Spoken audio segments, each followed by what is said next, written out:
Bonjour Anthony Bélanger. Bonjour Alexis, bonjour à tous. C'est géopolitique. La France a donc retiré hier ses dernières troupes du Mali. Et elle l'a fait le 15 août, date anniversaire des débuts de la débâcle états-unienne d'Afghanistan. Alors le message est clair, les Américains sont partis piteusement de Kaboul dans le chaos. Nous évacuons le Mali en bon ordre, à la date prévue et dans l'honneur. En fait, cette petite démonstration infantile souligne plutôt les similitudes avec l'opération afghane de Washington. Comme les Américains en Afghanistan, nous sommes restés trop longtemps, 20 ans pour eux, 9 ans pour nous, mais surtout, comme les Américains en Afghanistan, nous avons prétendu battre des organisations djihadistes locales ou internationales avec des moyens militaires et non de contre-terrorisme. Dans les deux cas, c'était perdu d'avance. Non pas que l'armée française ait démérité au Mali, mais toutes les victoires tactiques d'une armée expéditionnaire ne produisent à la fin que des échecs stratégiques. Au fur et à mesure, l'ennemi s'aguerrit, se renforce et gagne même en prestige.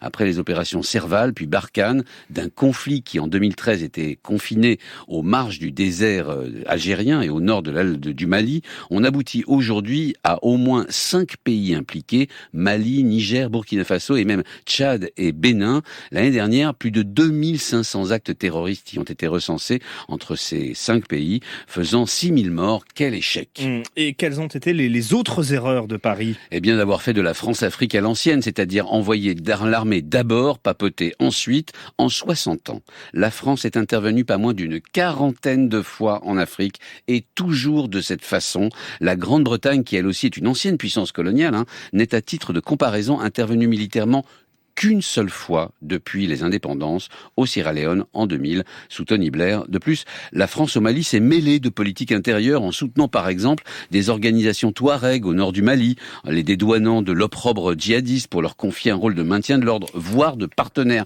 Et il faut dire que ça vient de loin. Déjà à l'époque de la coloniale, les militaires et responsables français avaient un faible pour les hommes bleus du désert, qu'ils considéraient comme des guerriers valeureux, des seigneurs en somme, sur lesquels la France a toujours su compter. Mais pour Bamako, qui depuis des décennies subit des rébellions Touareg, méprisant les populations noires du Sud et refusant leur tutelle, les accords de paix d'Alger de 2015 qui les obligeaient à partager le pays en zone d'influence étaient insupportables. Enfin, trop d'indulgence coupable envers des pouvoirs régionaux impopulaires et décrédibilisés a fini de déstabiliser ou de décrédibiliser Paris. C'est-à-dire ?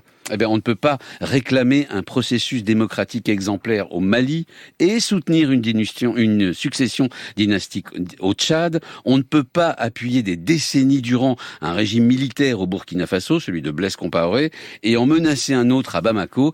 Ces contradictions-là se payent très cher et cachent, alors même que la France est un des seuls pays du monde occidental à avoir fait de l'Afrique une priorité stratégique. En fait, il faut absolument que Paris purge son passé et ses réflexes militaro-coloniaux si nous voulons avoir un avenir en Afrique. Anthony Bélanger, géopolitique. France Inter.